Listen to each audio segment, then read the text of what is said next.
Action today 24/7 में आपका स्वागत है। मैं लक्ष्मी अग्रवाल। हमारे साथ देखिए आज दिन भर की बड़ी खबरें। आज सचिवालय में त्रिवेंद्र सरकार की अहम कैबिनेट बैठक हुई।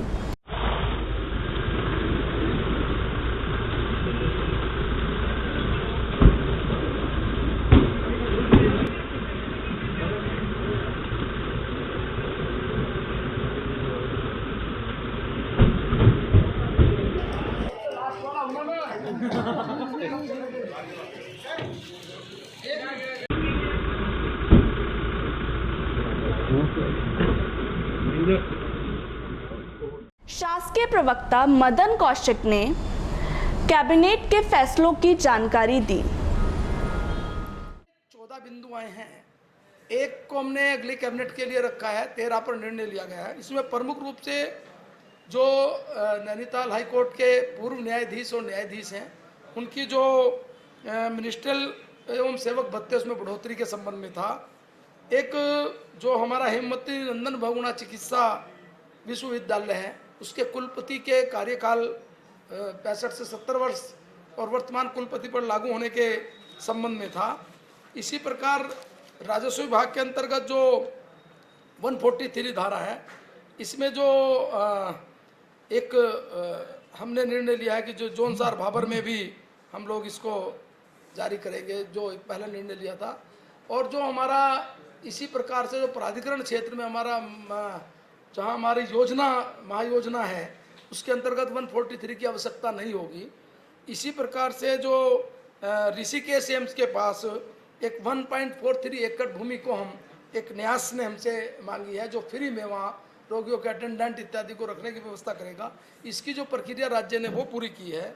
लघु सिंचाई में एक इंजीनियर था, उसकी डेथ के बाद जो 4 लाख की रिकवरी थी उसको बट्टे खाते में डालने की बात हुई है।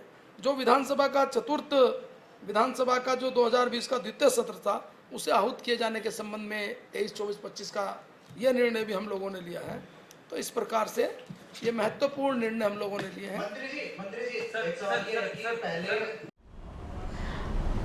उत्तराखंड के ग्रीष्मकालीन राजधानी गैरसैंण के भराड़ी सैंण स्थित विधानसभा भवन में 15 अगस्त को विधानसभा अध्यक्ष प्रेमचंद अग्रवाल और मुख्यमंत्री त्रिवेंद्र सिंह रावत विधानसभा में ध्वजारोहण करेंगे।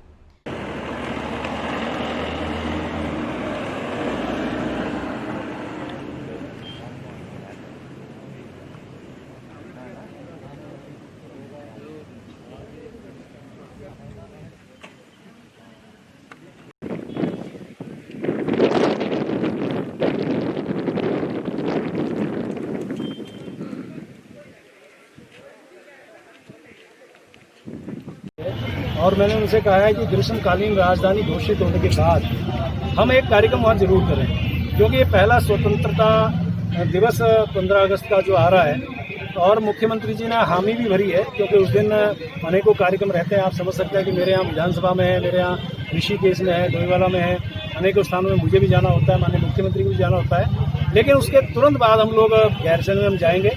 और ये भी भगवान से प्रार्थना करूँ उस दिन मौसम ठीक रहे, चूँकि हेलीकॉप्टर से ही जाया जा सकता है और कोई रास्ता जल्दी से नहीं होगा। और मौसम ठीक रहा तो मैं और माननीय मुख्यमंत्री जी गैरसैंण जरूर जाएंगे। और वहाँ पे चाहे हमें वृक्षारोपण करना हो या किसी प्रकार का वहाँ पे हम कार्यक्रम करें, ये माननीय मुख्यमंत्री से चर्चा करने के बाद हम लोग करेंगे।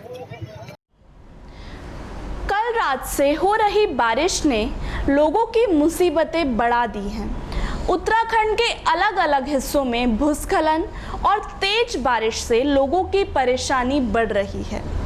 यह तस्वीरें देहरादून के रिस्पना नदी की है, जहां पर तेज बारिश होने से रिस्पना नदी का जल स्तर अचानक बढ़ गया है, जिससे नदी के किनारे रह रहे लोग दहशत के साए में हैं, क्योंकि रिस्पना नदी के जल स्तर बढ़ जाने से मकानों के पीछे का पुस्ता ढहने लगा है, जिससे लोगों के घर गिरने का संकट खड़ा हो गया है। ग्रीष्मकालीन राजधानी गैरसैंण को लेकर एक बार फिर सियासत तेज हो गई है, जहां एक तरफ हरीश रावत हाल में राजधानी गैरसैंण पहुंचे थे, जिसके बाद लगातार पक्ष और विपक्ष आमने सामने हैं। ही कांग्रेस प्रवक्ता गरिमा सोनी ने त्रिवेंद्र सरकार पर आरोप लगाते हुए कहा, मैं तो मुख्यमंत्री जी से पूछना चाहती हूँ, ग्रीष्मकालीन राजधानी हमने तो घोषित नहीं करी, आपने घोषणा करी थी पिछले सत्र में, तो काम अब किसको कराना चाहिए था? पहले तो ग्रीष्मकालीन राजधानी जो आपने घोषणा करी वो कांग्रेस के किए हुए कामों के बेसिस पे करी। आप किसी जंगल को ग्रीष्मकालीन राजधानी घोषित नहीं कर सकते थे, किसी वीरान पड़े हुए मैदान को ग्रीष्मकालीन राजधानी नहीं घोषित कर सकते थे। जो विहंगम आज वहां पर बहुत ही विशाल विधान भवन बना है, सचिवालय बना है, सड़कों का जाल हमने बुन दिया, हेलीपैड्स बने हैं, उसी को बेस बनाकर आप उसको ग्रीष्मकालीन राजधानी घोषित कर पाए। लेकिन अभी भी अगर आपको लगता है कि वो ग्रीष्मकालीन राजधानी के रूप में पूरी तरह से तैयार नहीं है, तो उस तरफ आपने कदम कौन से बढ़ाए ये तो बताइए। कौन से वो कदम है जो आपने उसको ग्रीष्मकालीन राजधानी का स्वरूप देने के लिए उठाए हैं? क्योंकि माननीय हरीश रावत जी जब वहां गए तो उनको एक जगह पर भी ये बोर्ड, एक साइन बोर्ड तक नहीं मिला कि ये ग्रीष्मकालीन राजधानी है। ये सवाल तो बहुत सारे हैं राजधानी के ऊपर कि हम मुख्यमंत्री जी से पूछें कि ग्रीष्मकालीन पहले मिल गई, स्थायी तो मिली नहीं आज तक। उत्तराखंड तो आज बिना राजधानी के है, आपने पहले ग्रीष्मकालीन राजधानी घोषणा कर दी। मैं उन सारी बहस में नहीं पढ़ना चाहती, मैं सिर्फ मुख्यमंत्री जी से निवेदन करना चाहती हूं कि विकास एक निरंतर चलने वाली प्रक्रिया है, जिसको आपकी डबल इंजन की सरकार ने पूरी तरह से बंद कर दिया है, ठप कर दिया है। पूरे देश के साथ साथ राजधानी देहरादून में भी स्वतंत्रता दिवस बड़े ही धूमधाम से मनाया जाता है, जिसको लेकर पुलिस लाइन में तैयारियां जोरों पर हैं।